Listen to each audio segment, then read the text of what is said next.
साहेब आहे ना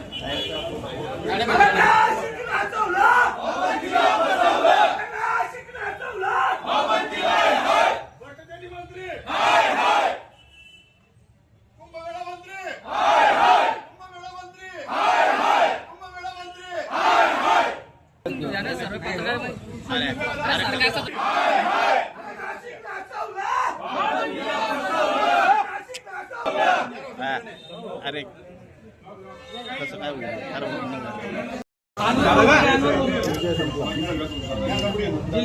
ओके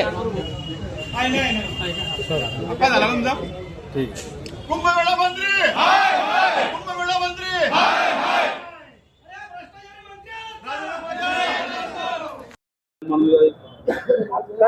काय मागण्यासाठी आज आंदोलन आहे आपलं आणि काय मागणी?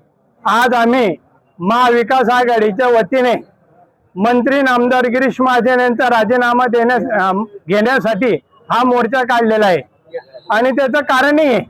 आपण पाहत असाल कोणतेही भ्रष्टाचार निघाला, कोणतेही काही भानगड निघाली की तिथे आमच्या भाऊंचेच लोक आणि त्यांचंच नाव येत असतं. अगदी जर कधी शालारताईटी घोटाळा घेतला तर तिथे सुद्धा त्यांचेच प्रमुख कार्यकर्ते. त्याच्यानंतर आता ज्या वेळेला या बोगस टेंडर नोटीस निघाल्या त्याच्यामध्ये सुद्धा त्यांचेच माणसं. आणि आता त्यांनीच सांगितलं की ग्रामसेवक आणि तलाठी भरतीसाठी काही लोकांनी पैसे घेतलेले त्यांनी ताबडतोब द्या, नाहीतर मी त्यांच्यावर गुन्हे दाखल करायला लावेल. अरे मग हे करता कोणाच्या भरोशावर आहे?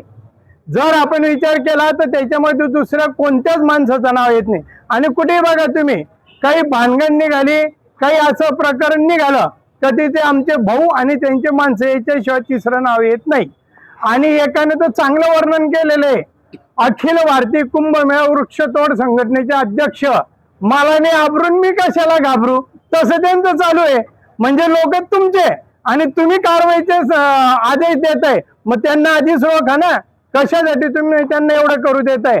आणि कोणीही करत राहिला तरी पाठीराख असल्याशिवाय गॉडफादर असल्याशिवाय करत नाही. त्यांना ते इतके नीट आवलेले आहेत की त्यांना माहिती आहे की आपल्याला हे सोडून आणणारच आहेत. म्हणूनच ते सगळे विविध मार्गांनी भ्रष्टाचार करताय, अवैध मार्गांनी पैसे कमवताय. आणि याची सगळी नैतिक जबाबदारी गिरीश भाऊंनीच स्वीकारायला पाहिजे आणि त्यांनी राजीनामा द्यायला पाहिजे अशी आमची मागणी. त्यांचा नातेवाईक देखील या संपूर्ण घोटाळ्यामध्ये आहे आणि ते म्हणतात की नातेवाईक माझा लांबचा आहे आणि माझ्या जवळचे जरी लोक असले तरी त्यांच्याशी माझा काही थेट संबंध नाहीये. बरं, आता आपण पाहत असतो कोणत्याही गुन्ह्यामध्ये जर कधी आरोपी पकडले आणि एखादी माणूस जर बाहेर असला, अधिकारी म्हणा पदाधिकारी म्हणा, तर आधी त्याला राजीनामा द्यायला लावता नाही तर त्याच्यामध्ये येतात. का बरं? की त्याने त्या साक्षीदारांवर दबाव टाकू नये, दडबण टाकू नये म्हणून. इथे तर एवढं मोठं प्रकरण आहे.